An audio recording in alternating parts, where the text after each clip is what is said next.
Hello everyone, my name is Soumojit Chatterjee and this is TLE Eliminators. Welcome to the post-contest discussion of today's Codeforces Round 1005 Div 2 contest.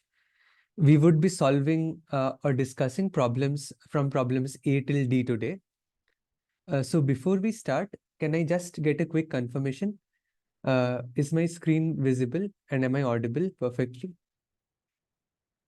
Okay, thanks.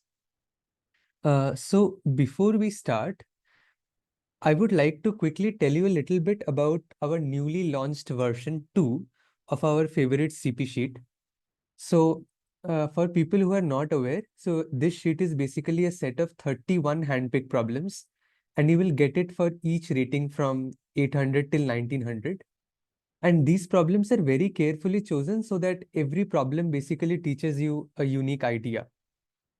So you actually this sheet has been upgraded with a new interface. So it will help you to connect to your Codeforces profile. So you can directly see which problems you have solved and what's your progress on the sheet. And there is a dedicated discussion for a section for each problem where you can discuss the doubts if you have. You can also connect your Codeforces profile to the website and you can actually have an access to the leaderboard where you can find yourself and your friends. So that would be fun, I guess. Apart from this, every week, 7 to 8 video solutions for these problems will be released so that you do not need to waste time searching for the right set of problems. Probably when this video gets uploaded on YouTube tomorrow, you will find the link to the CP sheet in the description and you can start solving. So it's great then. Let's start with the discussion of today's contest. So let's start with problem A. So the problem A says, Brogramming Contest. So the question is, one day after waking up, your friend challenged you. Just a second.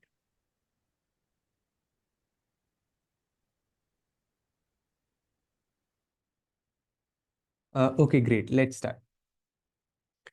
So it says that one day after waking up, your friend challenged you to a programming contest.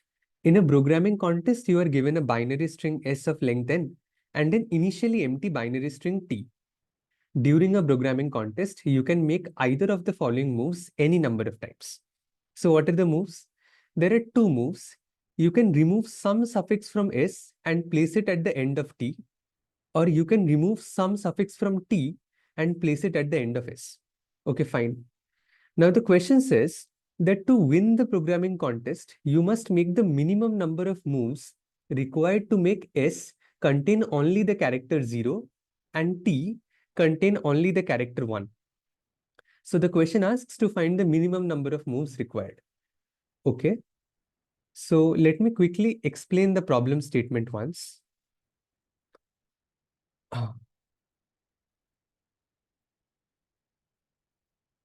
So the question says that they actually give us a string S of length n. So they give us a string S which is of length n. And now they ask us to do two type of operations on this string. Okay. So the question says that initially you have two strings. So there is one string S which is given to you. So this is some n length string which is given to you. So it is say S1, S2, and it goes till Sn. And then there is one more string T which is initially empty. Okay. So now the question says that in one operation, you can choose some suffix of S, erase it from S, and put it in the back of T, or you can choose some suffix of T, erase it from T, and put it at the back of S.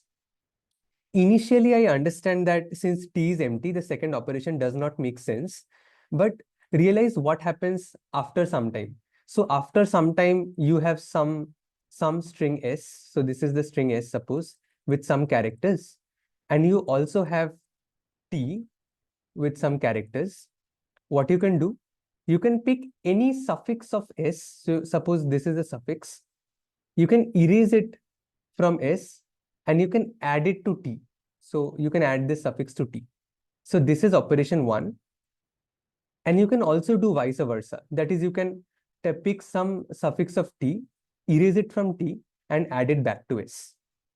Now the question says that at the end, so what is the objective? So the question says that the objective is to make S comprised only of zeros. So S should be a bunch of zeros and T should be a bunch of ones. So this should be the final state. And the question asks, what is the minimum number of operations to do so? So what is minimum number of operations required to do so? So is the problem statement clear? Any doubts in the problem statement itself? If it's clear, then can I have a few yes in the chat? Okay, great. So if the problem statement is clear, let us try to understand what can be the solution. So let us try to first have an idea of what is happening. So for that, let me do one thing. Just a second.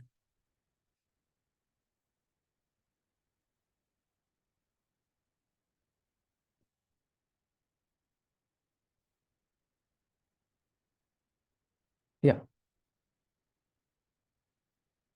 So maybe it would be helpful to start with some test case. So let me pick a test case where suppose S and T are. So suppose S is initially 0, 0, 1, 1, 0, and T is the empty string. So what can be the set of operations we can do? So the first operation which I can see is maybe taking this part of the string, erasing it from S, and putting it back to T. Now you may ask me that why have you done this? So I did this because I know that, okay, like intuitively I know that, okay, all zeros should be here, all ones should be here. So someday I have to bring this one here. So why not bring it now? So if I do this, so now I have, so S becomes 0, 0 and T becomes 1, 1, 0. Okay. Now one more operation. So this time I will try to do operation number 2. So I will take this suffix of T and put it back to S. So if I do that, so now what happens is, now S becomes 0, 0, 0 and T becomes 1, 1. Note that I required two operations here. So this was operation number 1 and this was operation number 2. So I required two operations here to convert S, which is a random string given as input, to S and T, where the S is entirely composed of zeros and the T is entirely composed of ones. The answer for this is 2. You can actually never do in one or less operations. Okay. So if that is clear, let us try to understand what happens. Okay, so I have some string S. Okay. So I have a bunch of zeros and ones. Think about it like this. Fine. Now, whenever I have a 1, 0, so this is a 1, 0, and this is a 0, 1. Fine. So whenever there is a 1, 0 or a 0, 1, let me call it a flip. So what is a flip? Flip is nothing but a 0, 1 or a 1, 0 sitting side by side in the string. Fine. So my initial idea was that I need to destroy all flips. Why? Because at the end, what should I have? I should have S, where S is entirely composed of zeros. And then I have T, which is entirely composed of ones. So note that in this configuration, there are no flips. These are all zeros. These are all ones. So you can actually never see a 0, 1 or 1, 0 in the strings, right? So that means in the final configuration, all the flips are destroyed. So I have been given a string S where there are many, many flips, and I need to destroy all the flips. So that is the basic idea. Okay. Now think about this. How many flips can I destroy in one move? So I have this S. Suppose the string S is 0, 0, 1, 1, 0, 1, 0. Okay, fine. So how many flips does it contain? Anyone in the chat? How many flips S contains?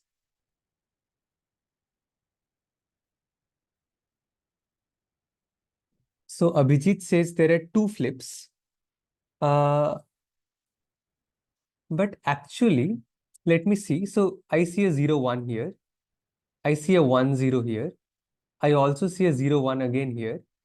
And then a 1, 0 here. So I see 4 flips here. Isn't it? So basically, what is flips? Like flips is basically the number of indices I. Number of indices I such that Si is not equal to Si plus 1. If that happens, I call it a flip. So look that this 0, 1 is a flip. This 1, 0 is a flip. So, so see, this 0, 1 is a flip. So this is one flip. This 1, 0 is a flip, the second flip. This 0, 1 is again a flip. So this is the third flip. And this 1, 0 is again a flip. So this is the fourth flip, right? So I see 4 flips in the string, isn't it? Yeah, exactly, Aman. So there are 4 flips in the string. Okay, just give me a second. Yeah, yeah, that's fine. So that means there are 4 flips in the string. Now tell me one thing. So if I do one operation on this string, if I do just exactly one operation on this string, so I know that there are 4 flips in the string. I need to smartly make operations such that this 4 becomes 0. Because I know at the end I need to destroy all the flips. Fine. So that means at every operation, I will try to reduce the number of flips as much as possible in order to ensure that the number of operations is minimized, right? So tell me, in one operation, what is the maximum drop in the value of flip I can have? So I have 4 flips here. Can you do some operation so that the value of the flips magically decrease? So let's try doing something. So let me copy this string. So I have this value S. I have this string S, which is 0, 0, 1, 1, 0, 1, 0. And T is empty, right? And we initially found out that the number of flips is 4. Okay. Now, in one operation, I have a feeling, let's do this. Let's take away this part of the this suffix of S and copy it here. If I do that, what is S? S is 0, 0. What is T? T is 1, 1, 0, 1, 0. Okay. Now tell me how many flips do I have here?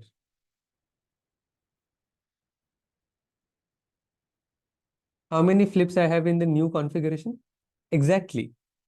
So as you all already figured out, so there are 3 flips here, right? So now that means, okay, if the number of flips is something, I can do some operation and I can reduce the number of flips by 1. That is clear. But can I do something so that the number of flips decreases by more than 1? So the number of flips initially is 4. Like, what do you guys think? Like, is there some way I can reduce the number of flips by more than 1? Any idea? Actually, the beautiful part of this problem is that you can never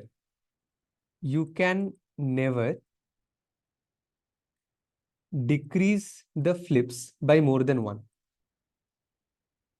You can never decrease flips by more than 1.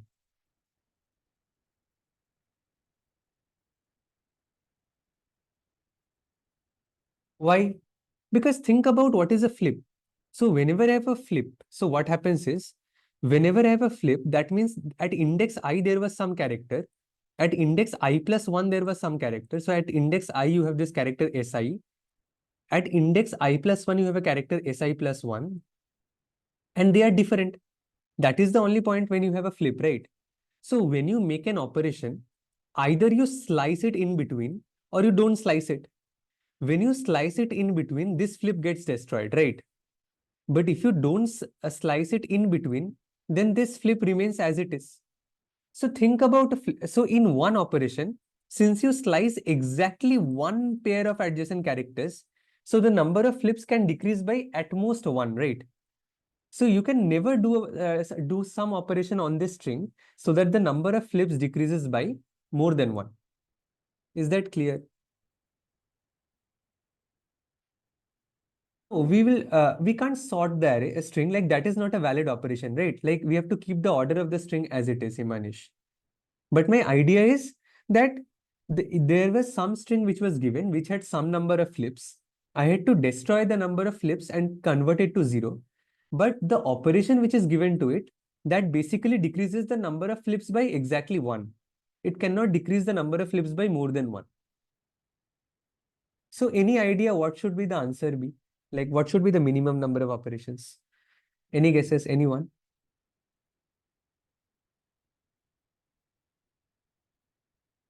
Exactly. So as Abhijit suggested, then shouldn't the answer be simply the number of flips? Like you have 4 number of flips initially, okay. And in every operation, what you can do is you can decrease the number of flips by 1. So at every operation, the number of flip decreases by exactly 1. So that means think about this. You would need exactly the number of flips. You would need exactly 4 flips to convert it from 4 to 0, isn't it? Let me show you that example which we were discussing. So this was S. So it was 0, 0, 1, 1, 0, 1, 0. And T was empty, right? And we already discussed that it had 4 flips. So it had 4 flips. Fine. So now what operation we do initially? Let me take this part of the suffix and paste it here.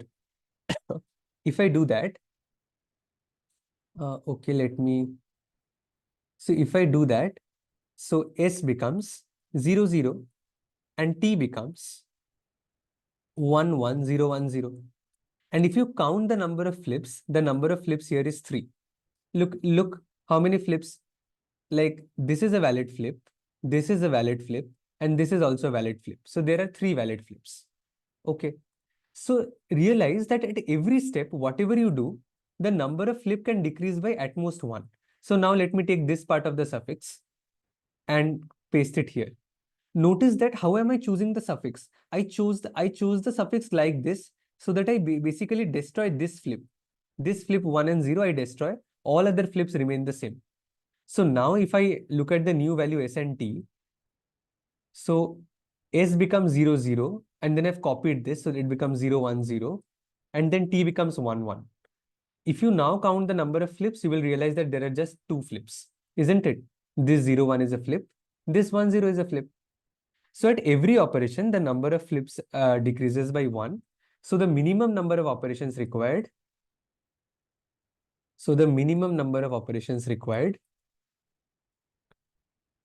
will be equal to the number of flips.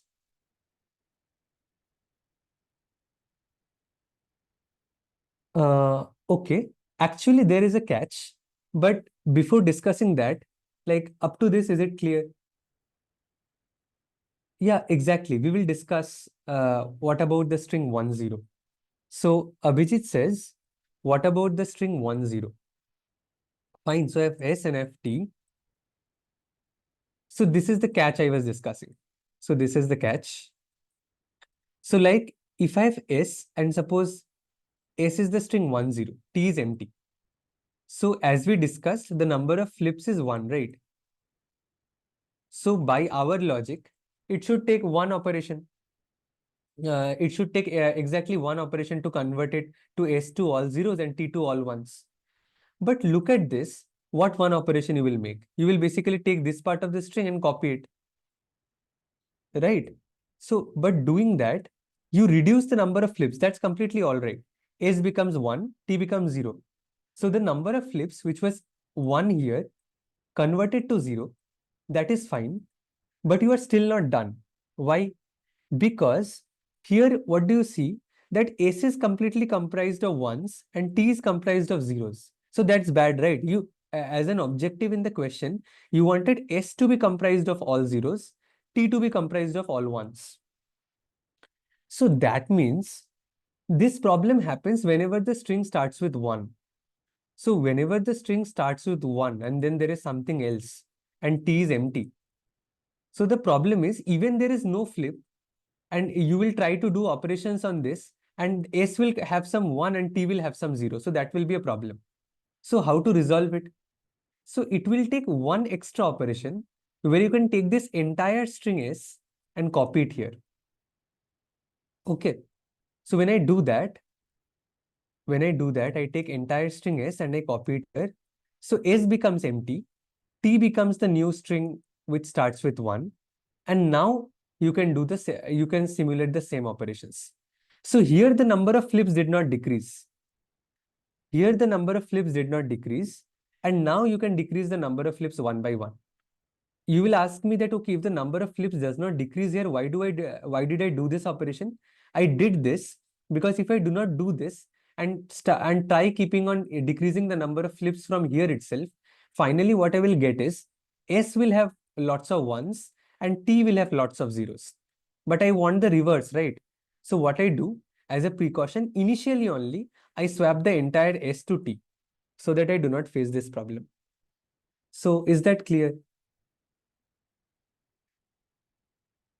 Okay, let me quickly write the answer. So what is the answer? So this is the final solution. So if S starts with 0,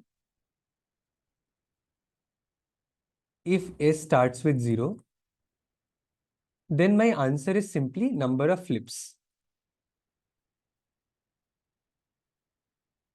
But if S starts with 1,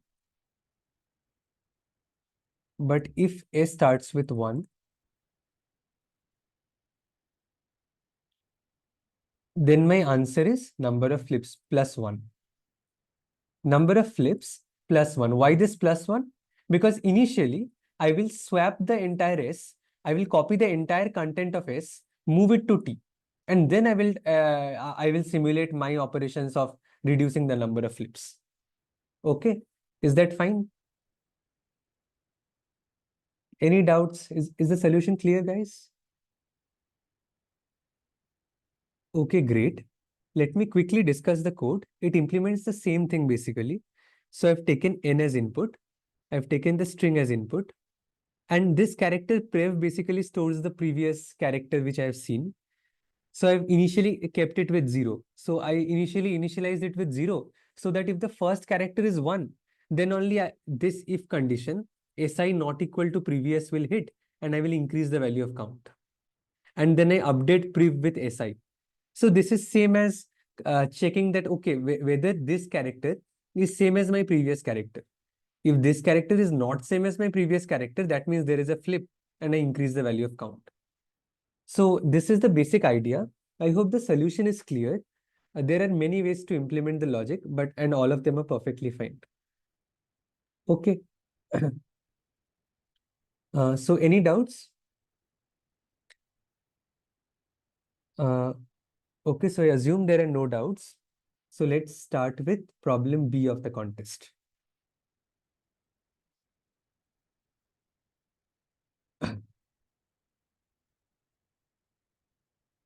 Great. So this was problem B. Let me quickly read it. It says that define the score of an arbitrary array B to be the length of B minus the number of distinct elements in B. Okay. There are some examples given. That's fine. Now the question says that you have an array A. You need to remove some non-empty contiguous subarray from A at most once. So more formally, you can do the following at most once. You pick two integers L and R. You delete the contiguous subarray AL to AR from A and output an operation such that the score of A is maximum. If there are multiple answers, output one that minimizes the final length of A. And if there are still multiple answers, you may output any of them. Okay. So let me quickly discuss the problem statement. So the question is simple. So the question, as a part of the input, gives me some array A. Okay. So it gives me a bunch of integers A1, A2, dot, dot, dot, AN. Fine. Now they say that what is the score of an array? So they say that score of an array is nothing but the length of the array. So it is length of A minus number of distinct elements present in A. Minus number of distinct elements present in A. So just for the sake of an example, what is the score of say 1, 2, 4, and 1? So that is nothing but the length of A, which is 4, minus the number of distinct elements present in A. So there are 3 distinct elements present in A, 1, 2, and 4. So that is 4 minus 3, which is 1. Fine. Now the question says that if you are given an array A, so you are given a bunch of elements A, print that subarray. So print that contiguous subarray from L to R such that deleting this subarray. So if I delete this subarray, the remaining subarray has the maximum score. So the score needs to be maximized. Fine. And they say that, okay, if there are many subarrays deleting on which you get the maximum score, then you pick the longest subarray. Because picking that longest subarray will minimize the final length of the array after removing it. So that is the question. So this is how they define the score of an array. And then they say that, okay, tell me the longest subarray or such that on deleting it, the score of the array is maximum. So is the problem statement clear, guys? Any doubts with the question? A quick yes. Okay, great. So now, if the problem statement is clear, let us try to understand the solution step by step.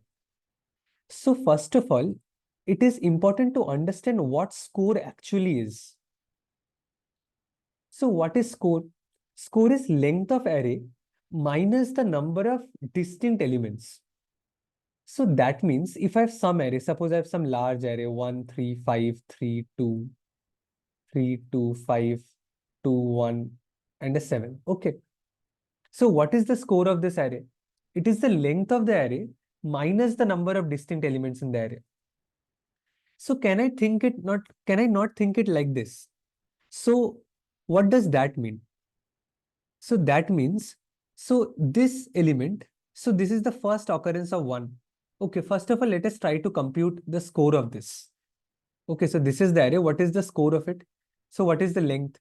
The length is 4, 8, 11. So I see 11 elements minus the number of distinct elements. Okay, so I see a 1, I see a 3, I see a 5, I see a 2, and I see a 7. So there are 5 distinct elements. So the score of this array is 6. Okay. Now, I have an idea. Like this looks like a very unintuitive definition of score. Why not think it like this? That, okay, in score, what happens is that all distinct elements, like one occurrence of a distinct element does not contribute to the score. So why not think it like this? That, okay, this 1 does not contribute to the score. This 3 does not contribute to the score. This 5 also does not contribute to the score. But this 3 contributes to the score. Why does it contribute to the score? Because this is not the first occurrence of 3. The first occurrence of 3 is this. This is not the first occurrence, so it contributes to the score. So think it like this, that in all elements of the array A, every element which is not the first occurrence of itself will contribute to the score. So 2, this will not contribute because this is the first occurrence of 2. Then this 3 will contribute. This 2 will again contribute because now this is not the first occurrence. 5 will contribute because 5 has already appeared before. 2 will again contribute. 1 will also contribute because 1 has also appeared before. And 7 will not contribute. Why? Because 7 is the first occurrence of itself. So how many elements contributed? 1, 2, 3, 4, 5, 6. And that is the reason why the score is 6. So the score is equal to 6. So I just tried to give you an intuitive definition of what score is. Basically think score like that, okay, I basically count how many duplicates I have. Okay, so there are two ones, right? So that means there is one duplicate. So I count the contribution of this one. How many threes I have? This is a 3, this is a 3, this is a 3. So how many duplicates? Two duplicates. So I count a score for these two, 3. How many fives I have? I have two fives. One of them is a duplicate. I add a contribution for this 5, for this duplicate 5 into the score. So look at all elements. So my idea is that it looks like that score is nothing but number of duplicate elements.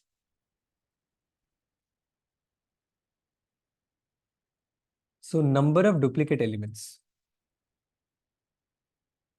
Isn't it? Like think about an array which is 1, 4, 6, 8, and a 4. Okay. So how many duplicate elements? So there is one duplicate element 4 because there are two occurrences of 4. So this 4 is a duplicate. So there is just one duplicate element. So the score of this is 1. Even if you go by the actual definition, you will find it the same because the length of the array is 5. There are 4 distinct elements, 1, 4, 6, and 8. So 5 minus 4, which is 1. So is the idea clear? Like, how do I say that, okay, score is nothing but the number of duplicate elements in an array? Anyone with any doubts? Like, is it clear? A quick confirmation in the chat, because this is something which will be the core idea of the solution. Okay, great. So that means we have understood that, okay, score is nothing but the number of duplicate elements in the array. Fine. So now think about this. Now let us come back to the question. So we had an array, right? So I have values from A1 to AN. And I will delete some contiguous subarray L to R. So I will delete L to R. But while doing so, I need to ensure that the score is maximum. How can I ensure that the score is maximum? Remember that to ensure the score is maximum, I need to ensure that no duplicate values are deleted, isn't it? Like if there is some duplicate value which is present in this subarray and that gets deleted, then will it not, then the score will decrease, right? Think about this. I have the, let us take the same array 1, 4, 6, 8, 4. Suppose I delete this subarray. So let me delete this 8 and 4. So initially the score of this is 1. But now if I delete this 8 and 4, so if I erase them, so the new array which I get is 1, 4, 6. There are no duplicate elements present in 1, 4, and 6, and the score minimizes and becomes 0. So that means if there are duplicate in this subarray, there should be no duplicate elements. If there is any duplicate element present, and if I delete it from the array, then the score will decrease because score is nothing but the number of duplicate elements. So that means my idea should be that don't delete duplicate elements.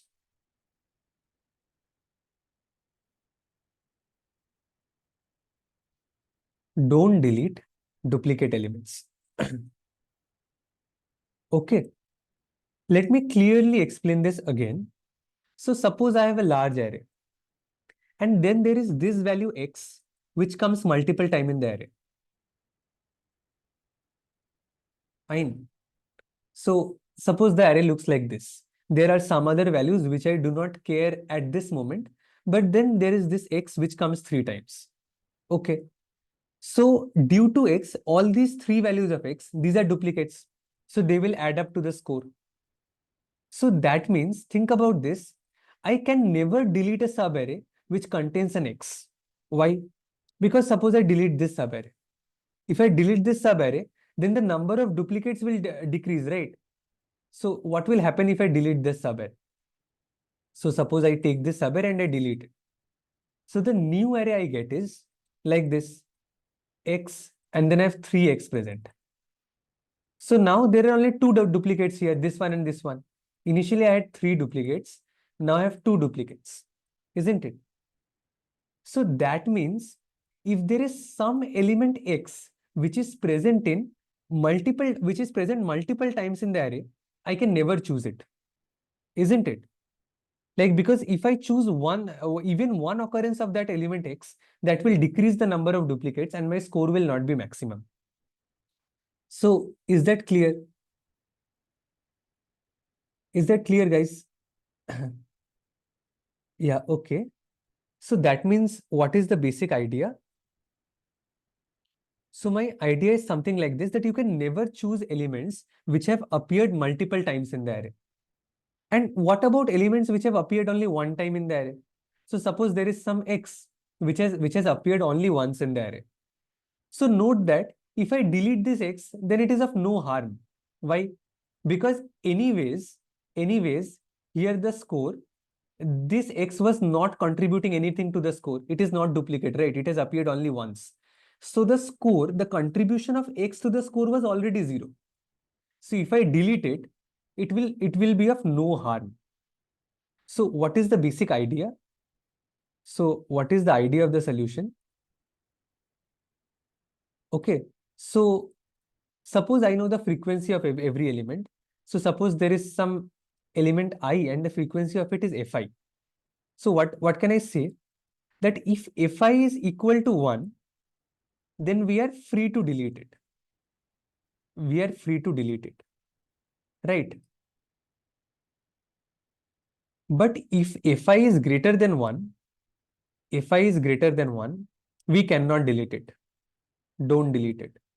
Why don't delete it? Because if you delete some element which has a frequency greater than 1, then that will decrease the number of duplicate elements in the array. And so that will decrease the score and our score will not remain maximum. Fine.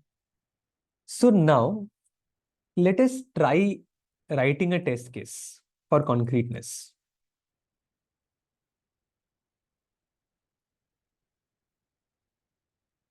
Fine. So what my idea is, you mark all those elements which have appeared more than once. So this one has appeared more than once. So mark it cross. This one has also appeared more than once, mark it cross, because one has appeared 2 times. 4 also has appeared 2 times. So all these 4s have appeared 2 times, mark it cross. Even 6 has appeared multiple times, so mark it cross. What do I mean when I mark them cross? When I mark them cross, basically that means in any subarray I choose, I cannot pick these elements. So these elements can never be picked. Picking these elements will actually reduce my score, as it will decrease the number of duplicate elements present, right? So that means I cannot pick these elements. So whatever elements remain, I have to pick between them. So what is the maximum subarray now I can pick? Obviously this subarray. So I can pick this subarray, so which starts here and ends here. And if I delete this subarray, remember that the score will not decrease. Why? Because look, what is the score here? What is the score initially? So this 4 was a duplicate. So even this, sorry, just a second. So this 4 was okay, just a second. Yeah, so this 4 was a duplicate, this 6 was a duplicate, and this 1 was a duplicate. So score was 3. Even if you delete these elements, the score still remains 3 because the duplicates do not change. So do you all get the idea? Like, mark those elements whose frequency is greater than 1. We can't pick them. Exactly, Yash. So the solution is, you have to find the maximum length subarray such that each element has frequency 1. So what do we need to do? We need to find the maximum length subarray such that the frequency of every element is exactly 1. Okay. So let me discuss the code. So that would give an idea of the solution. And then we can come and see if there are any doubts. So look what I've done. I've taken n and the vector v as input. I've computed the frequencies and stored them in a map. Fine. So now this is basically answer L and answer R, where I store basically what should be the indices, like L and R indices of my answer subarray, which I have to finally print. Okay. Now, this is something very simple to an iterative two pointers like approach. You can do it. There are a lot of ways to do it. So I basically keep shifting my R pointer as long as I see that the frequency of the element is 1. Okay. And then if I see that, okay, the length I have got is greater than the length I have seen so far, I update my length and I update my answer L and answer R values. Okay. And then if I see that if the value of answer L is still -1, the way I have initialized it, that means I have not found even a single subarray whose frequency, where the frequency is 1. So in that case, I just print 0. Why print 0? Because look what the question says. The question says, for each test case, if you wish to not make a move, output 0. So if I get the value of answer L as -1, so that basically means that I will never make a move. Why? Because making a move will basically decrease the number of duplicate elements, making any move, and that will reduce the score. So in this case, the answer is 0. And otherwise, I just convert it to 1 based indexing and I print the answer. Okay. Okay, why R equal to max of R comma I?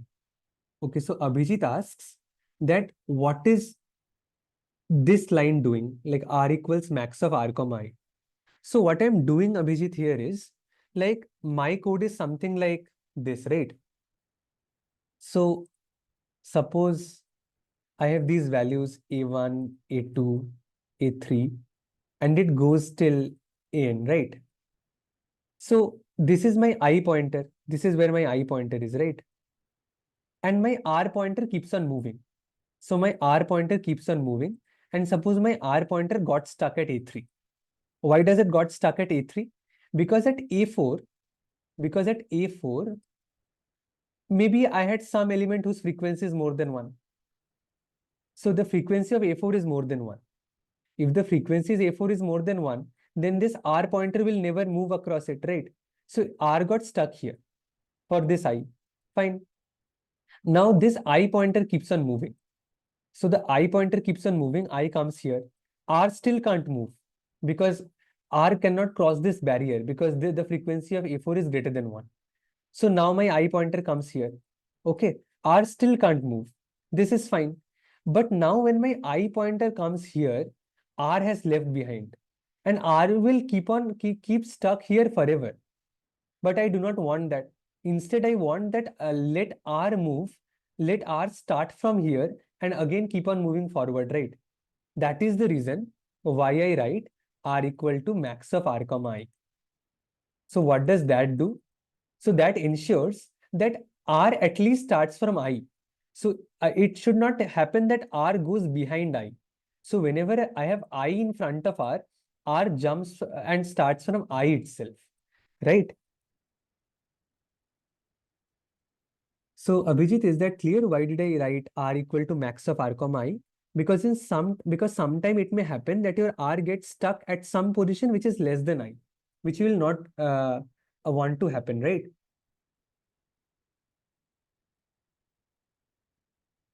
Okay, Aman.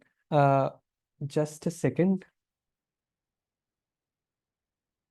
Since you want the code in chat, probably.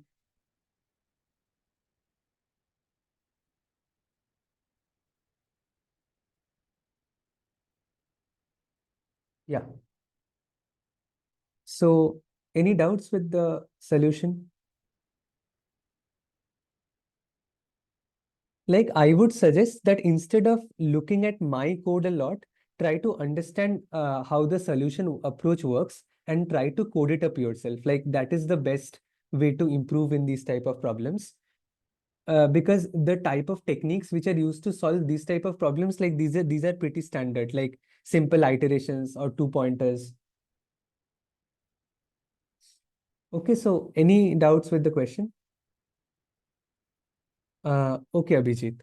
So set would be, Abhijit said that he used set to implement this, but I feel that would be a bit of overkill because that would have some log n factors with it, right?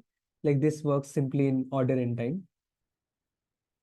Okay, I'm not very sure. I used a map, so maybe that also is in log n. Okay, great. So if all of you are convinced with the solution for B, let us move to C then. I see no doubts in the chat. So I hope there's no doubt with B. Great then. Let's move with problem C. So the question says, remove the ends. Okay. So the question says that you have an array A of length n consisting of non-zero integers. Initially, you have 0 coins and you will do the following until A is empty. Okay, what will I do? So let M be the current size of A. I will select an integer I where I lies from 1 to M, gain absolute value of AI coins, and then if AI is less than 0, then replace AI with the prefix part, that is delete the suffix beginning with AI. Otherwise, replace A with AI plus 1 to AM and delete the prefix ending with AI. Now the question asks that find the maximum number of coins you can have at the end of the process. Okay. Let me explain the problem statement. So the question says,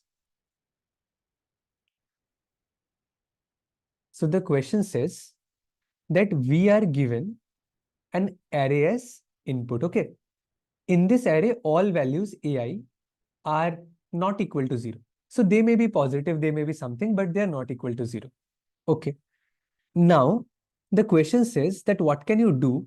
You have to keep on doing operations on this array until it is empty. What can you do in one operation? So in one operation, what you can do is you have this array A1, A2, and it goes till AN. In one operation, you can pick some element AM in between. Okay. So there is some element AM in between which you have picked. Okay, fine, I've picked this. Now it says that since you have picked AM, you basically gain absolute value of AM number of coins. So this basically gets added up to the number of coins you have. Okay. But now, since you have got this, if the value of AM is less than 0, so you basically throw this entire part of the array out, and now you can play the game only on the prefix part. Similarly, if the value of AM is greater than 0, you throw away this entire prefix part out, and now you can play the game only on the suffix part. Okay. So this is how you play the game. You gain some number of coins, and then you have to maximize the number of coins. So let me quickly show an example. What they are saying. So they are saying that, okay, suppose this is the array 3, -2, 5, -6, and 7. Okay. Now, suppose you chose a -6. If you chose a -6, you basically gain 6 coins. But now you can play this game only on this part of the array. So now you can play this game on the new array, which is just 3, -2, and 5. Okay. Now suppose I wish to choose this 5. Okay. So if I choose this 5, the number of coins I get increases by 5. But now I can play the game only on the right side of 5. So I can play the game here. So now on the right side of 5, I see empty. So now the array becomes empty. So what is the total number of coins I get? I get 11 coins. So now you understand there are many choices. Instead of -6, I could have started with 5 or did something very weird. So what I need to do is I need to increase or maximize the total number of coins I can earn in this process. Okay. So is the problem statement clear?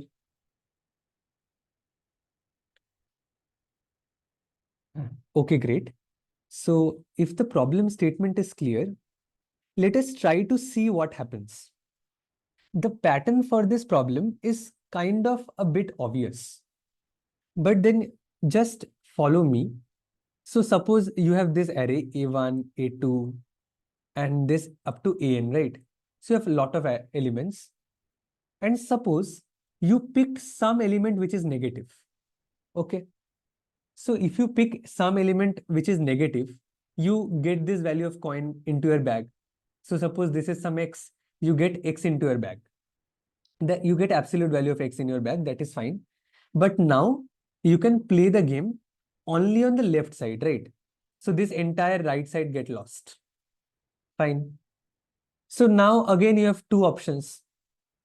So suppose you again choose a negative element. Okay. So if you again choose a negative element, you can again play on the left side, right? And this entire right side gets destroyed. Fine.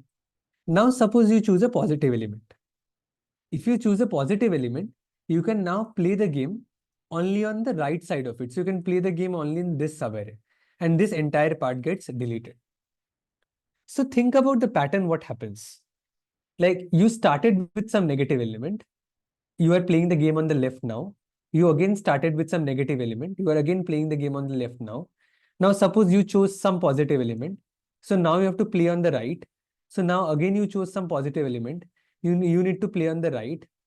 Now suppose you choose some, sorry, now you choose some negative element, and now you have to play the game on the left. And suppose you choose some positive element, and now there is nothing in between, so the game is empty. Did you find a pattern here? So any pattern which you can see the way I have played the game? Anyone? Yeah, Abhijit says yes. So any pattern, it seems like.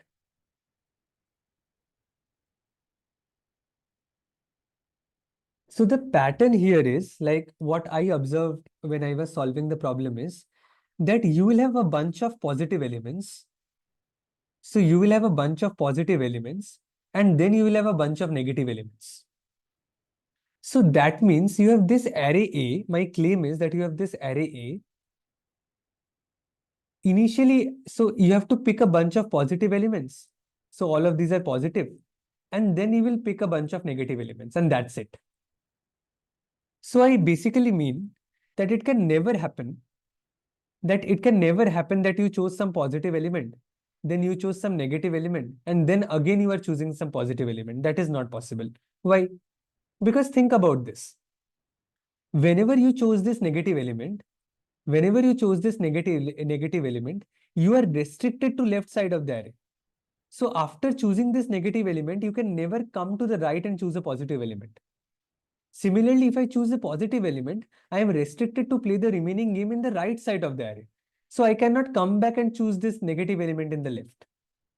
So that means every time, so whatever be the array be, A1, A2, A3, dot, dot, dot, AN, I will initially pick a bunch of elements which are all greater than 0. Okay. So I will pick a bunch of elements which are all greater than 0. And then I will pick a bunch of elements which are all less than 0. So that is the best I can do. It cannot happen that I chose an element which is greater than 0, and then I came and chose an element which is less than 0, and then I again came and chose an element which is greater than 0. The conditions of the game does not allow that. So is the pattern clear? Okay, let me repeat it. So my approach was like, suppose I have given, let me give a solid example. So suppose I have this 5, then I have a -3, then I have a -4, then I have a 7, and then I have a 2. Fine. Now think about this. Suppose I initially chose a -4. So I chose a -4. So I get 4 coins into my bag. So that is fine. But now I need to play the game on the left side of the array, isn't it? So if I play the game on the left side of the array, so the new array which I have is 5 and -3. Okay. So now what element should I choose? Suppose I chose this element 5. Okay. So if I choose the element 5, I get 5 more coins in my bag. And now I have this -3 left. So now I will obviously choose -3. So that will give me 3 more coins in the bag. And finally the array will become empty. Okay. So now understand the claim. My claim is that if you finally try to figure out which elements you picked up. So which elements I picked up? I picked up this 5. I picked up this -3. I picked up this -4. Right? In the entire algorithm, after everything is done, I have picked these 3 elements. Right? 5, 4, and 3. In some order I have picked. my claim is that this array will always be a bunch of positive elements. So this is positive and then negative elements. So if you try to understand the pattern is, what is the pattern? The pattern is a plus, then a minus, then a minus. So my claim is that the pattern should always look like a bunch of plus and then a bunch of minus. So these things will not get mixed up. Like try having a new example. So with the same array, let us try to do something different. Okay. So with this same array, let me try to do something different. So let me start with this 7. Okay. So if I start with this 7, so I get a 7 here. So that is 7 coins in my bag. But now I have to play the game only on the right side. Only on the right side, there is one element remaining, which is 2. So I will pick 2 here. Right. So what values I finally picked up? I picked a 7 and a 2. So how is the pattern looking like? The pattern looks like a plus and a plus, isn't it? So the pattern will always look like that there are some plus and then there are optionally some minus, or there are optionally some plus and then some minus. The pattern can never look like a plus, then a minus in between, and again a plus. Why it cannot look like this? Think about this. So my claim is that the pattern can never look like a plus, then a minus, and then a plus. Why so? Or basically the pattern cannot have a minus before a plus. Why? Because think about this. So suppose I have two elements AI and AJ. So suppose this is negative. So AI is negative. If AI is negative, then I'm restricted to play the remaining game on the left side, right? So I can never pick a positive element on the right side once I have picked AI. So that is the reason in the final pattern you see all negatives, all minus signs should come to the right of plus, and all plus should come to the left of minus. So is the pattern clear? Yash and Krishna? Okay, great. So I think the pattern you understood, that basically whatever be the array given. So let us try having a solid example. So let us try having this example, -10, -317. Okay, that's a bad example. Okay, let us try making examples on our own. So let me have a 14, a 12, a -6, a -8, or a +8, a -24, and then a 13. Excuse me, sir. Fine. So now let me ask you all, like, can I pick the sequence 14, 8, -24? And can I pick the sequence 12, -6, -24, and 13? Like, can I pick these two sequences?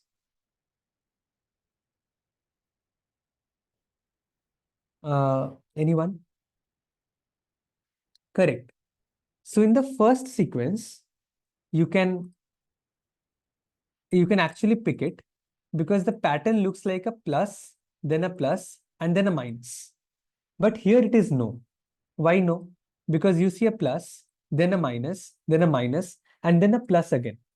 So this is not possible to have a minus and then a plus. Why so? Because think about this. When you have chosen -24, if you have chosen -24, you have to play the remaining game on the left side of the array, right? So once you have chosen -24, the remaining game has to be played on the left side. So you can never choose a 13. So after choosing -24, you can never have a 13 on the right side, right? So, okay, so Krishna gives a large example, large test case. So Krishna, like I think you understood the pattern, right? Like, is the pattern clear? We could discuss even this test case, but like it's quite large, 15 numbers. But the idea is like the similar, like you have to pick a bunch of positive integers and then you have to pick a bunch of negative integers. Okay, great. So any idea how can we do it? N was given 2 times 10 to the power 5. So that asks for, or that demands for a big O of n or n log n solution. So any idea how can we find out the maximum value?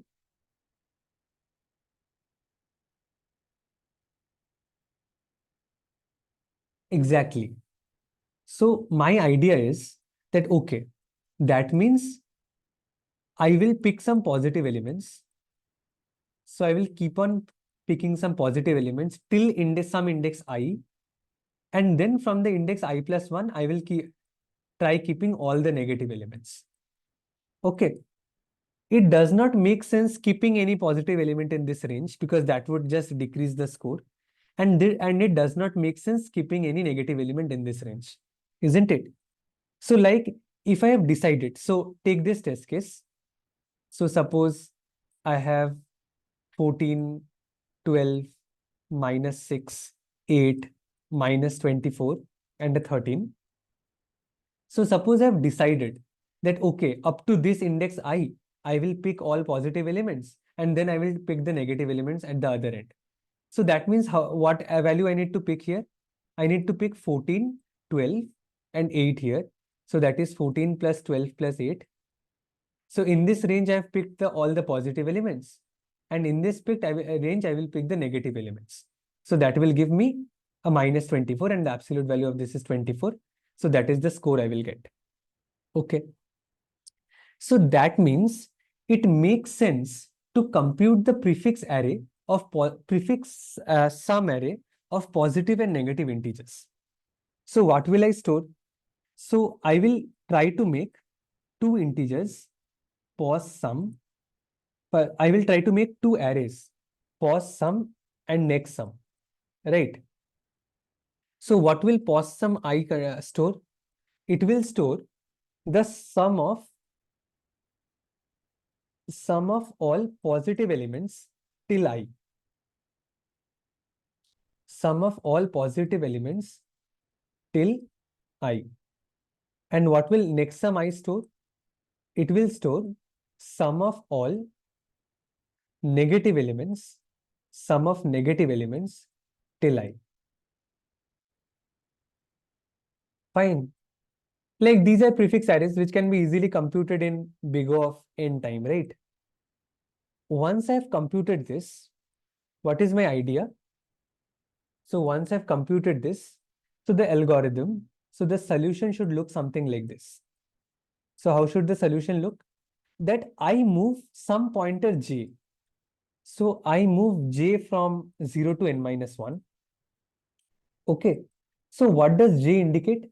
J basically indicates that, okay, so there is this array a1 to an given. And up to this j index j, so up to this index j, I will pick all positive integers. So up to this, I will pick all positive integers. And from here, I will pick all negative integers. So what is the cost I can get? So up to j, I will pick all positive integers. So I will get pos sum j. And for the remaining part, I will pick negative integers. So the sum till of the suffix will be nothing but it should be next sum n minus 1. So that gives me the sum of all negative values till n minus 1 minus next sum g, isn't it? Like, so that basically gives me the sum of negative elements till this range, sum of positive elements of this range, and I add them up. So this is the cost in this iteration. I take the maximum of them. So is that clear? Yeah, we could actually also make suffix array and then we could have taken the max of prefix pref I and suff I. Even that works, Naivedyam. So basically, instead of taking the prefix array for negative elements, you could take the suffix array and then you can just replace this with next sum I or something like of that sort. So if you even look at the code, Just a second. Yeah. So if you look at the code which I've written, so it takes n and this vector as input. Okay. Then I compute the positive and negative prefix sum arrays. So if vi is greater than 0, I add it to pos sum. If vi is less than 0, I add it to next sum. And then I just update these values of pos I and neg I with pos sum and next sum. So this is simply prefix array computation. And then what I do is I take the maximum of pos I. So this is the sum of positive elements till index I. And this is the sum of negative elements in the suffix part. So you could instead compute the suffix array also and computed this. Even that worked. Okay, and then I finally print the value of answer. Okay, so is that clear? Any doubts anywhere in the solution?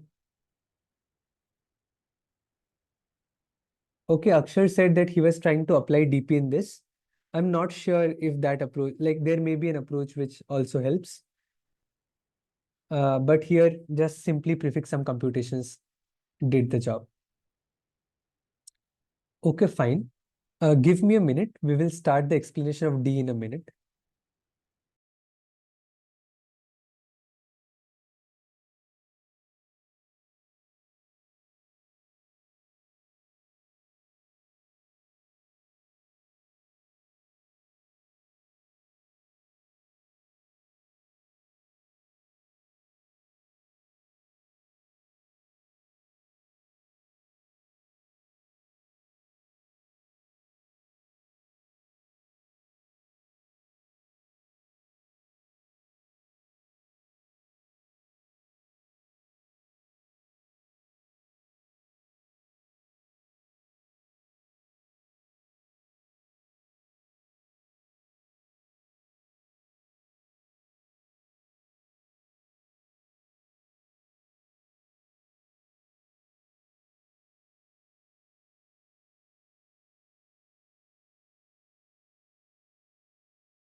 Hi, hello everyone. Am I audible?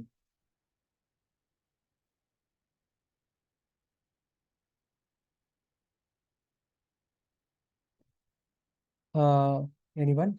Okay, great. So if that is the case, let us try to discuss the last problem of the contest. Okay, so this is the question. It says that there are n slimes on a line, the ith of which has weight wi. Slime I is able to eat another slime j if wi is greater than equal to wj. Afterwards, slime j disappears and the weight of slime I becomes wi or wj. Okay. So now the king of slimes wants to run an experiment with parameter x as follows. Add a new slime with weight x to the right end of the line. The new slime eats the slime to its left if it is able to, and then takes its place. It will continue to do this until there is either no slime to its left or the weight of the slime to its left is greater than its own weight. Okay. And the score of this experiment is the total number of slimes eaten. The king of slimes is going to ask you Q queries. In each query, you will be given an integer x, and you need to determine the score of the experiment with parameter x. Okay, let me quickly explain the problem statement. So the question says, in the input, you will be given the weight of n slimes. So in the input, you will be given the weight of n slimes, w1 to wn. Fine. So these are the weight of n slimes. And it says, the question also says that if there are two slimes wi and wj, then and if the value of wi is greater than wj, so it is in some sense that wi or the ith slime is stronger than the jth slime, so it can basically eat it. So it can basically eat it. Okay, fine. Now the question says that that we need to solve q queries. So we need to solve q queries. In every query, I will be given an integer x. So I will be given an integer x. X will be sitting at the right side of the array at the end. Okay. And now X will start eating up the slimes one by one. Okay. So if X sees that, okay, the value of X is greater than equal to Wn, then it will eat this nth slime. Okay. Now the question also says one more thing. It says that if, so suppose I have slime Wi, and suppose the value of Wi is greater than equal to Wj. So Wi can eat Wj. So the ith slime eats jth slime. So this jth slime disappears, and the new weight of this ith slime becomes Wi bitwise XOR Wj. Okay, so this is the new weight of the slime. Fine. So if you have this x, so this x, suppose the value of x is greater than equal to Wn, so it comes and eats this slime. So now the new weight of this slime x becomes x XOR Wn. Okay. Now again, if the value of x XOR Wn is greater than equal to Wn minus 1, then it will eat this new slime.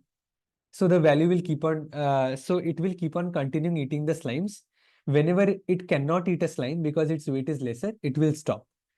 Now for each query, we need to say that how many slimes will be eaten. So that is what is asked. So is the question clear? So is the problem statement clear, guys? Okay, great. So if the question is clear, let us try to understand what happens. So I do not like actually processing the array from the back. So initially we will just reverse the array. So I will just reverse the weights array, and then we will just assume that, okay, x starts from front. Okay. So x starts from front, and then we have these values w1, w2, wn. This you can easily get by just reversing the entire array and then working on it. So this is not a problem. Okay. So now see what happens. So we have initial this value of x. Now suppose x eats the first slime. So its weight becomes x XOR w1, right? Now suppose it goes and again eat the second slime. So it becomes x XOR w2. Then it goes and eats the third slime. Its value becomes it becomes x XOR w1 XOR w2, right? Because we had x XOR w1 and then we XOR the w2, so we get this. Then if it eats the third slime, it becomes x XOR w1 XOR w2 XOR w3 and so on. So this is how the process continues. Okay. Whenever at some step, the new weight of this slime will become less than, say, w4, then it will stop and it cannot eat any more slimes. Okay, that is fine. So when I initially thought about this problem, my initial approach was, okay, let me try to find what are the values of x. So I have been given this slime array, right? So I've been given w1, w2, w3, and it goes till wn, right? In the question, it is mentioned that x lies from 0 till 2 to the power 30. Okay. Now let me ask you all a simple question. Like, for what values of x do you think that x can eat w1? Any guesses? Like, what are the values of x for which x can eat w1, x can eat the first line? No, Naivedyam. If x has to eat the first line, then yeah, the value of x should be greater than equal to w1, right? So that means if x has to eat the first slime, then the value of x should be greater than equal to w1. That means the valid range of x is So the valid range of x is from W1 till 2 to the power 30 minus 1, right? Because the value of x will never exceed 2 to the power 30. So we can assume that, okay, if I need to eat this x, eat the first line, then the value of x should lie between W1 till 2 to the power 30 minus 1. Okay, this is the range where I can eat the first slime. Okay, fine. So now let me try to find the range of x for which I can eat the second slime. So when can I eat the second slime? Like, any guesses? Like, we need to think about some approach. How can we find all those intervals where x can be so that we can eat the second slime? Okay. So let us try to think about a general approach. Let me try to think about a general approach. Okay. So suppose I need to eat Wi. So I have done all these things. So, and now I'm standing here. If I'm standing here, I know that this is the weight of the slime, right? X XOR W1 XOR W2 till XOR Wi minus 1. So this is the weight of the slime. And suppose it is standing here. Okay, fine. It is standing here. Now I'm trying to eat the ith slime. Okay. First of all, this entire series, we easily understand that, okay, this is nothing but the prefix XOR, isn't it?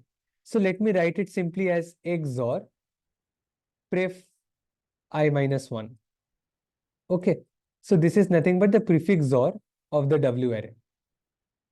And now, in order to eat the ith slime, what should be the condition? I stand at the ith slime with this value of weight. I need to eat the ith slime. So what should be the condition? Okay, how prefix XOR? Like, basically just like we do prefix sums. Like, remember how do we do prefix sums? So there is some array A1, A2, AN. And when you do prefix sum, so you write prefix of I as A1 plus A2 plus dot dot dot plus AI, right? And you can compute this prefix array in order n time, isn't it?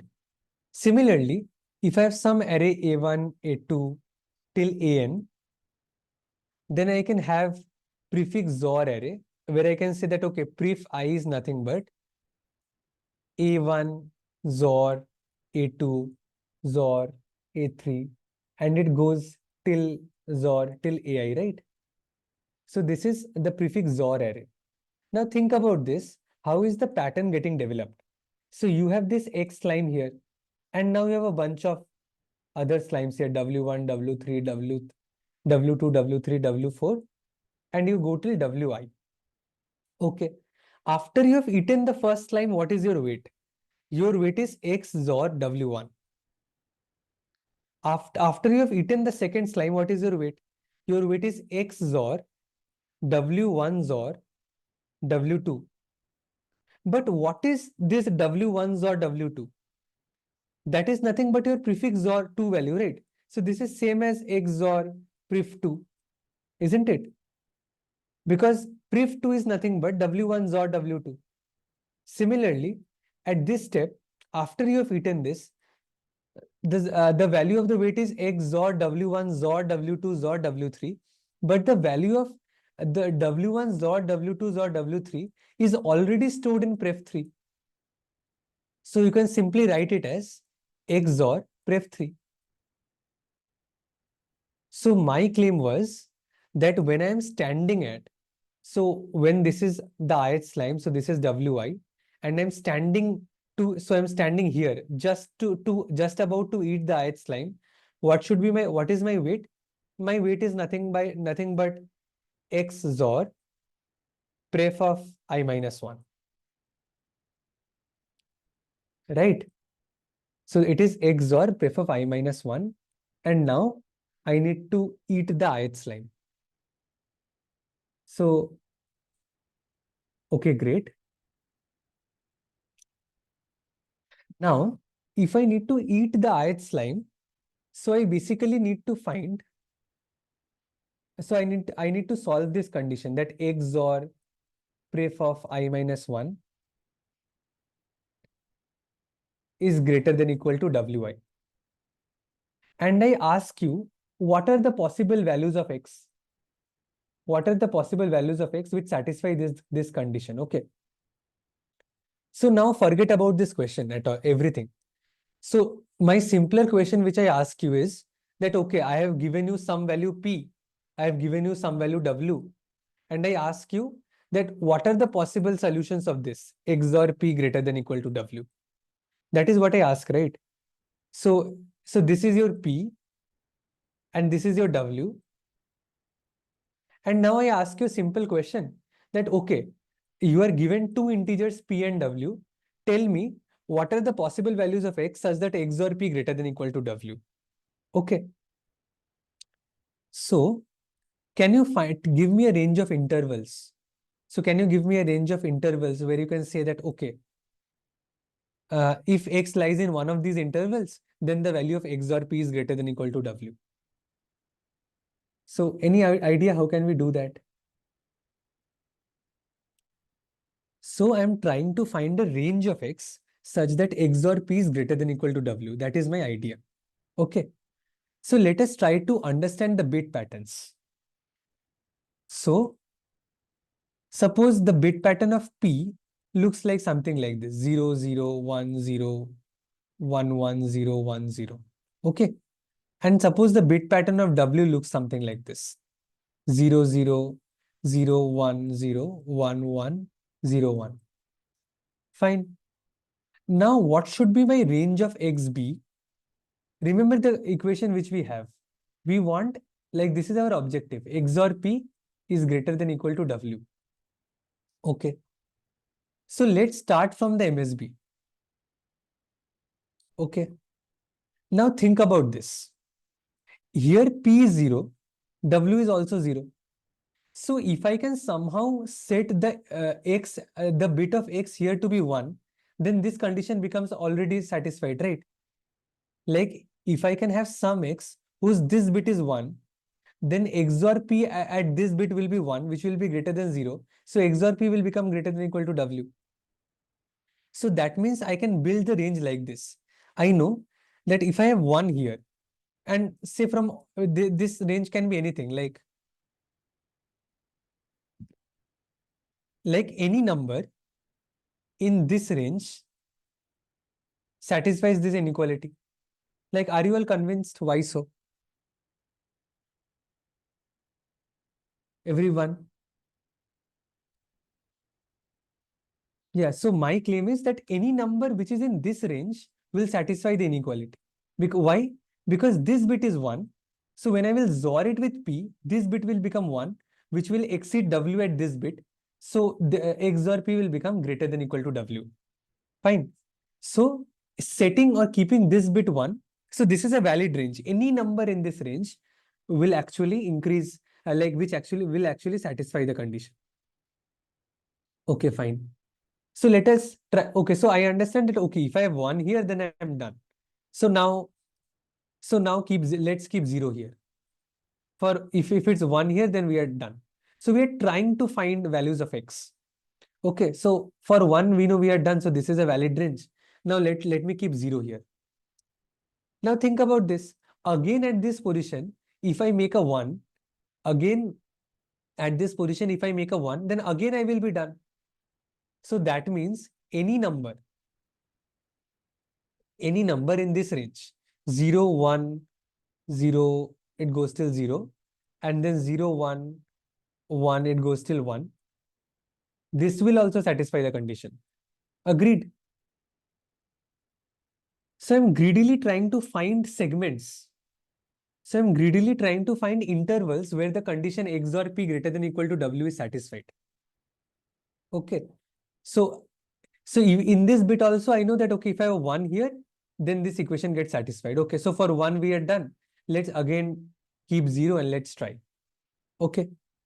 So now think about this bit. Here, if I keep X as 0, if I keep x as 0, then x or p will become 1, which will be greater than equal to w. So that means any number in this solution. So basically think this range. So this is 0, 0. And then I can keep 0 here. So everything from 0. And then 0, 0. I keep a 1 here. Sorry, I keep a 0 again here. And then anything from 1. So any number in this range will also satisfy the condition. Are you all convinced?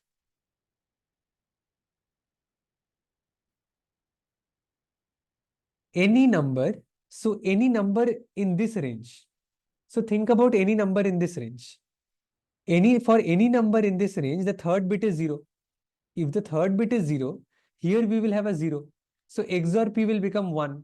That will exceed w. So any number in this range also satisfies the condition. Is that clear? Okay, great. So do you understand how I am trying to build ranges? So I'm trying to have a bunch of intervals. So I'm exhaustively searching the entire space of X and trying to find a bunch of intervals where I can. So I understand that, okay. So I understand that, okay, if I have a 0 here, then I'm done. So let me have a 1 now. Okay. Okay, let me be consistent with the color of. So let me have a 1 now. So look, what I'm doing is I'm trying to exhaustively search the entire X space of X and trying to find intervals such that if X lies in any of these intervals, then the condition like this condition gets satisfied. Okay. Now think about this. Here X is forced to be 1. Why? Because if X is 0, then X or P will become 0 and this condition will not get satisfied. So X is forced to be 1 here. Okay, so just put 1 here and proceed. Again, here we have a condition. Here w is 0. So I can put a x here. So I can put x0 here and the condition gets trivially valid. So that means any number in this range. So you have a 0, 0, 1, 1. You have a 0, 0, 1, 1. I can put a 0 here. I can put a 0 here. And then anything I put, like 0 from all these zeros. Sorry, just a second. And it goes from 0, 0, 1, 1. I put a 0 here and all ones. Like this is also a valid range which will satisfy the condition. Why? Because for all these numbers, the fifth bit is 0. The fifth bit is 0. So this XOR, X or P will become 1, which will exceed W. Okay. So do you understand how am I constructing the intervals? Like, is the construction of the intervals clear? Okay, Harsh asks, wouldn't any value of X satisfy P's or X greater than equal to W? No, Harsh, like try to, like what I'm doing is, here basically I do not have any choice. Like, basically we have two choices here. Like, think about, if you try to understand what is basically happening, just a second. Yeah. So what is basically happening when I have P0 here? When I have P0, I have W0 here. Then I have two choices. X can be 0, X can be 1. If X is 1, it trivially satisfies the condition. So whenever it trivially satisfies the condition, I add it to a bunch of intervals. Okay. So here it trivially satisfies the condition, I add it to a bunch of intervals. So if X is 1, I am done. It trivially satisfies the condition. If X is 0, I need to check for other bits. So I do not add it to the set of intervals. I will do it later. Same here. Like if X is 1 here, then the condition is trivially satisfied. So here I simply add it to the bunch of intervals, because for all of this, the condition is trivially satisfied. And now, so if X is 1, it is trivially satisfied. If X is 0, then we basically put a 0 here and we proceed. So it is not like that any number with 0 here will not satisfy the conditions. It will satisfy it may satisfy the condition, but that depends on the conditions of the writer bits. So we will add them up later. So what happens when W is 1 is, when W is 1, X can be 0 or 1, right? If X is 0, the condition is not satisfied. So I will just do not add anything in the range of intervals. If X is 1, then I know that this condition is tight here. So the condition may get satisfied, but it depends on the right bits. So I do not add anything here. I just keep it 1 and then I try to check for other bits. Okay. So this idea is something like that I'm going to every bit. I'm going to every bit and I'm trying to find the range such that all other bits to the left are equal. And here we are winning the game. So I'm trying to get a bunch of intervals. So finally, I know that, okay, if X lies in any of these intervals, then we are done.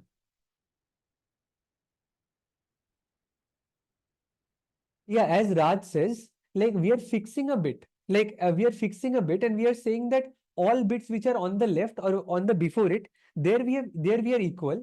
And at this bit, we are winning the game. At this bit, we are becoming greater than it. So probably it will be clear. If we have, okay, let's have this 1, 5, 4, and 11. Okay. So let us have this solid example and then we will probably understand what is happening. Okay. So my condition is that I will try to find a bunch of intervals where such that, like, if X lies in those intervals, then we can basically eat this line. Okay. So tell me the range of X. Tell me the range of X where I can for which we can eat the first line. Anyone? So what is the range of X for which we can eat the first line? Exactly, greater than equal to 1. So as we discussed it earlier, so it is 1 till 2 to the power 30 minus 1. Fine. Now, what is the range of conditions, range of X for which we can eat the second slime? Let's think about this. This would be interesting. So the second slime is, so basically to eat the second slime, what do I want? If I need to eat the second slime, so I have X here. After eating this, I become XOR 1. So if I need to eat the second slime, I want XOR 1 to be greater than equal to 5. That is what I want, right? If I have to eat the second slime. Fine. So what did I suggest? I suggest writing the bit patterns. So I will not write 30-bit bit patterns. Like, let us keep it 3-bit. Okay. For 30-bit, the idea is exactly same. So if it keep it 3-bit, so the value of 5, which is the value of, okay, just a second. Let me write the value of P first. So P is 1. So it is 0, 0, 1. W is 5. So it is 1, 0, 1. And let me try to find the range of X. Let me try to find the range of X for which this condition XOR 1 greater than equal to 5 is satisfied. Okay. So now keep on looking. So here P is 0, but W is 1. So what value of X can we have? Okay, that is our question. What value of X can we have? So note that if P is 0, but W is 1, I have to keep, I am forced to put a 1 here. Because if I do not put a 1, the value will become less. If I put a 0 here, XOR P will become 0, it will be less than W and we will be gone. So I'm forced to put a 1 here. But note that even if I put a 1 here, it does not mean that the condition is satisfied. We need to look for other bits as well. Okay. So can I put a 1 here? Now I come here. Okay. Now I see P is 0. That means if P is 0, that means if I put a 1 here, I'm done. If I put a 1 here, XOR P will be greater than W, I will be already done. So that means I have got one range. What is that range? The range is 1, 1, 0 to 1, 1, 1. That is a valid range, right? So this is 6 to 7. This is a valid range. Why valid range? Because here the second bit is 1. If the second bit is 1, we are winning the game at this position. So this is a valid range. So I know if it is 1, I'm done. So let's try with 0. Okay, now let's try with second. So it is 0 here. If it is 0 here, now we have 1 here. So that means I am forced to put a 0 here. Because if I do not put a 0 here, if I put a 1 here, then the XOR of 1 and 1 will become 0 and the condition will become, will break because it will be less than 1. So I'm forced to put a 0 here. Okay. So now obviously this value of X is also a valid condition. So I add this range. 100, and this is a single range, singleton range, 100 to 100. So I get this 44 range. Fine. Basically, when you fill all these integers, then this entire thing is also valid range, also add it up. Okay. So that means what is the range of x which satisfies this condition? So what is the range of x which satisfies this condition? It is, there are two intervals, 4,4, 6,7. I know there will be many other intervals because we have taken only 3-bit strings. Actually, we need to take 30-bit strings. But these are up to 3-bit strings, up to 8. These are the intervals which we will get. So is it clear? Okay, I should reverse the array. Yeah, exactly. You are right. I did not reverse the array. But okay, like, is the implementation clear? Like, just assume that maybe we have reversed the array and then we have got 1, 4, 5, 11. Yeah, the logic remains same. So that means for every index, so that means if I need, if I need, like, if I have to eat the first, if I have to eat the first line, this is my range. If I have to eat the second slime, this is my range. But note that I can never eat the second slime without eating the first slime, right? So it is never possible to eat the second slime without eating the first slime. So that means when I'm taking this range, after this entire range is computed, I need to take an intersection with the previous range. Okay. So here the intersection is trivial because this entire range completely lies inside it. But suppose the situation is something like this. Up to I, you get the valid values of x, like which satisfy the condition is suppose 4 to 10 and 12 to 20. Okay. And for I plus 1, you compute it and it is say 5 to 11 and 12 to 16. So you will not put 5 to 11 and 12 to 16. Why? Because you know to eat the I plus 1 slime, I have to first eat the ith slime. So that means x must be in this range. For the I plus to eat the I plus 1 slime, x has to be in this range. But to up to reach the I plus 1 slime, x has to be in this range. So instead of keeping this, we actually keep the intersection of them. So what do we keep? We keep 5, 10 and 12, 16. We do not put 11. Why? Because even if 11 is in this range, 11 is not here. So if I have x equal to 11, I will just not be able to reach this. I will not never be able to eat the ith slime. So how will I reach the I plus 1 slime, right? So what we now have is, we have done this entire algorithm and we had these values w1, w2, wn. And for each I know, like for each wi, I know that what are the intervals where x can be to eat the ith slime, right? So up to this part, is it clear? Like, is it clear up to this part? Like for every element, I know that, okay, if I need to eat the ith slime, then these are the possible values of x which I can have. Okay. Now, let us try to analyze and understand, like, are we well on time? Like, how many intervals can I have here at max?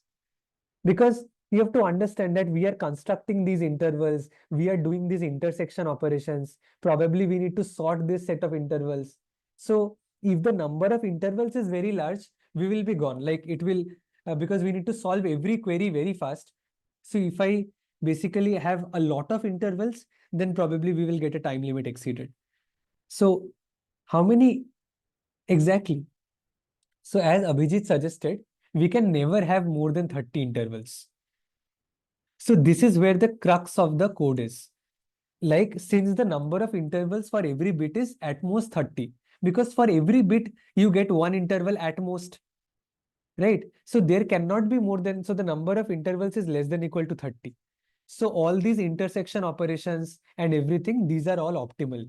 Like these are basically order 1 operations, or even if not order 1, they're at least order log of log x. Like since x is 2 to the power 30, log x is 30. So these are at most, there are at most log x many intervals, which is small, 30, right? So even if you do this intersection and stuff, it will not take more than 30 iterations to find the intersection. And then computing for this, all these elements, computing this bunch of intervals would be done in roughly n into 30 time, which will basically give an AC, like it will not TLE. Okay. So this is done. Now the question comes to you, like the major part of the problem is solved. Now can you tell me, like given a query, so what we have now is, I have a bunch of values w1, w2, wn. For every element, I have my bunch of x. Like I have a range of intervals. Fine. Like, okay, these are the intervals where x can be at. Fine. Like that is what I have. That is what I have. Fine. Now, can you tell me, like, how can I find, like, for some given x? So now, so while solving a query, I get a value x. And now I'm asked that how many slimes can I eat? What do I mean by how many slimes can I eat? So basically, like, we will basically check that, okay, is x present in this? If x present in this, then okay, that means x can eat the first slime. So so let me call this x naught. So is x naught present in this list? If x naught is present in this list, then we know that we can find the second slime. So when I get some ith slime such that x naught is not present, so x naught is not present in this list, then I will know that okay, x cannot eat this slime and we will break. Fine. But doing that would again take a lot of time. It will be slow. Like, any idea how can we do this very fast? I have a bunch of valid values of x ready for each index. But now for a given query, given some value of x naught, I need to find out that, okay, can I eat up to which slime I can eat? So any idea how can we do this fast? No, Harsh, sweep line algorithm, something very simple, like it's not very complicated. Like, like don't you all see the monotonicity property here? What basically happens here? Like like for some value of x naught, you basically eat the first slime, then you eat the second slime, you eat the third slime, then there is some position where you cannot eat it. That means x is present in this list, x naught is present in this list, x naught is present in this list as well. Then there comes some list where x naught is not present. So does that not hint you of an algorithm? Exactly, binary search. So we can simply do a binary search, right? So for every query, like for every query, so I'm given some value of x naught. I will set my L as 0. I will set my R as n minus 1. Then I will check my value of mid. So when I know the value of mid, I will look at the list of W mid. So I will look at the list of W mid and I will ask that, okay, is x naught present in your list? So is x naught present in your list? I will ask this. If x naught is present in this list, then that means, okay, x naught can eat this W mid. So let's look at the right part. If x naught is not present in this list, then okay, that means we did not even reach here. So let's look at the left part. Simple, right? Binary search works, right? Because there is a monotonicity property here. We can simply look at the mid. We can see that, okay, is x naught present in the list? And then we can simply move left and right according to it. Okay, fine. So that means, I think the idea is clear. What remains is coding it up. Now, to code it up, we actually required few things.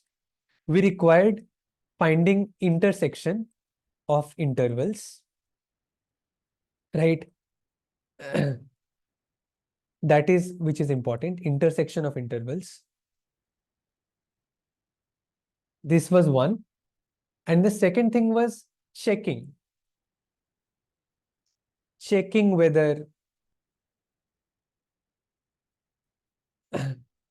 checking whether X is present in a set of intervals or not.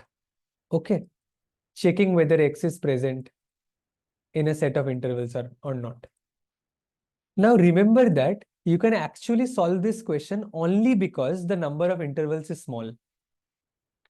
There are only 30 intervals, right? So all this intersection and checking whether X is present, this can be done very fast. Like you just look at every interval and then check, okay, is X not present in it? So it will take at most 30 operations. You can also do it faster than in 30 operations. Basically, you keep all these list of intervals sorted. So you can do simple binary search and you can find it in log of 30 intervals. But even doing it in 30 intervals work. Okay. So I understand that during the contest, writing all of this code may be a bit difficult, but probably you can like here from this problem you can learn and you can keep these type of code in your template as well, because intervals is something which comes pretty handy. Like given a bunch of intervals, checking whether X is present in some interval or not, or finding the intersection of two intervals, or basically merging intervals. So something like, okay, suppose you have two intervals. Suppose you have a bunch of intervals, 1, 3, 4, and 7.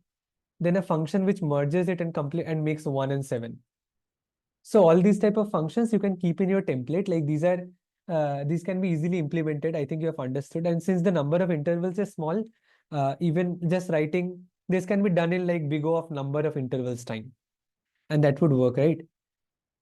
So can anyone guess the time complexity of the code?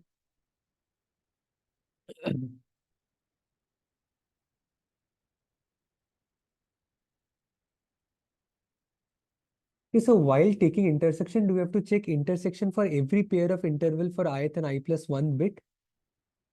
No, Abhijit, like it's like we were not thinking about bits when we were thinking about intersections. So basically we had W1, W2, W3, and it goes till Wn. For W3, you had some list which you computed using that for loop going from the most significant bit to the lower significant bit. For W4, you also compute a list, right? So you computed a new list for W4. But what I said is that in W4, you do not put this list. Like rather, you take the intersection of this list with the previous list. Because we are finding which are the values of X for which you can eat the fourth slime, right? To eat the fourth slime, you have to eat the third slime as well. Like if you do not eat the third slime, how can you come and eat the fourth slime? So that is the reason you take the intersection of the list of intervals for the fourth slime with the third slime and then store it in your data structure. Fine. So the bit part is gone. Like we were analyzing the bit part when we were constructing these intervals. After the intervals is constructed, we do not worry about bits anymore. Okay. So anyone can guess what is the time complexity of the code?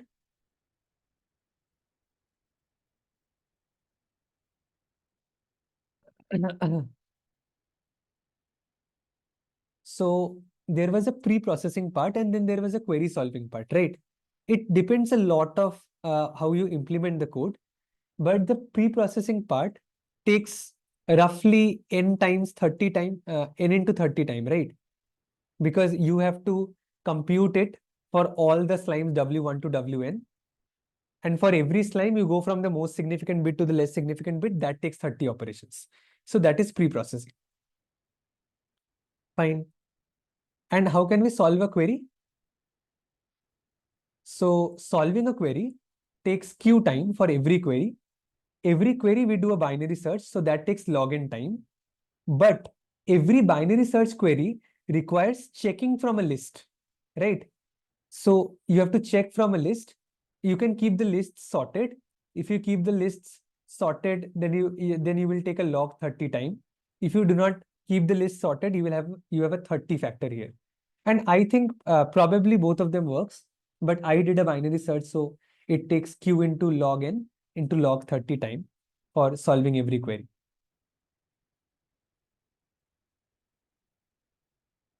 Okay, fine. So is it clear? Okay, I think let's discuss the code once. So maybe the solution will become clear. So these are things which I'm not discussing. Like these you can keep as part of templates. Like this is interval intersection. So basically, I'm finding the intersection of two intervals. So I've sorted them, and then using a simple for loop, probably you can write on your own. How can you find the intersection of two intervals?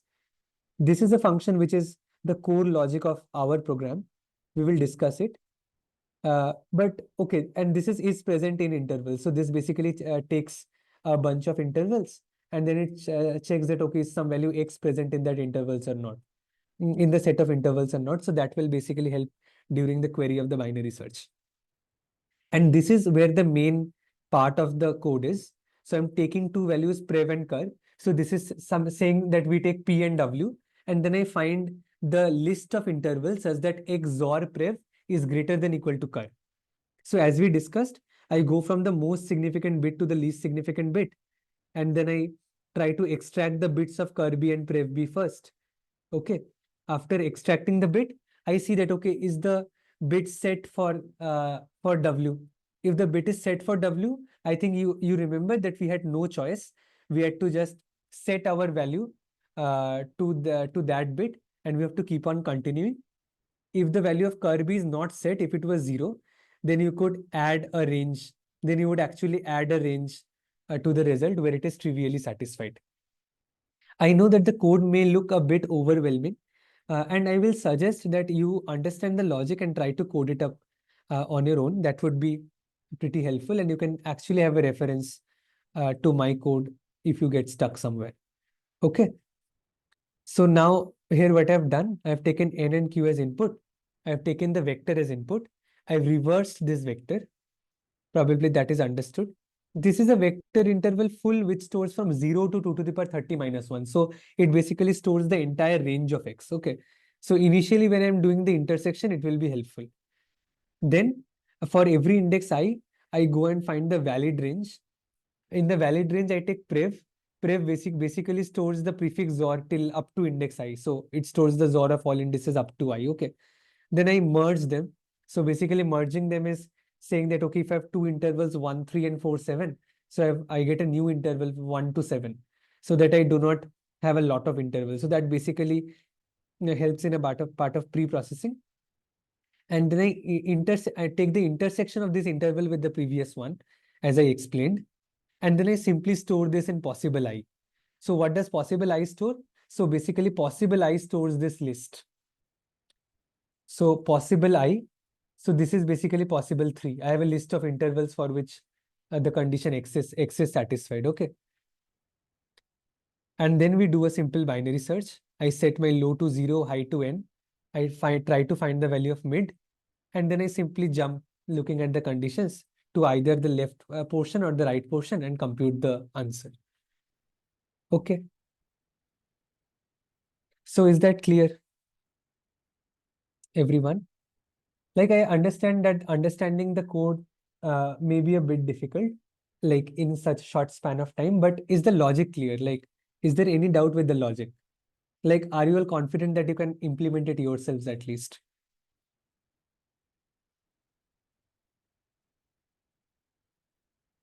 Okay, great. So that is it. Thank you for attending the PCD. Let me stop the recording then.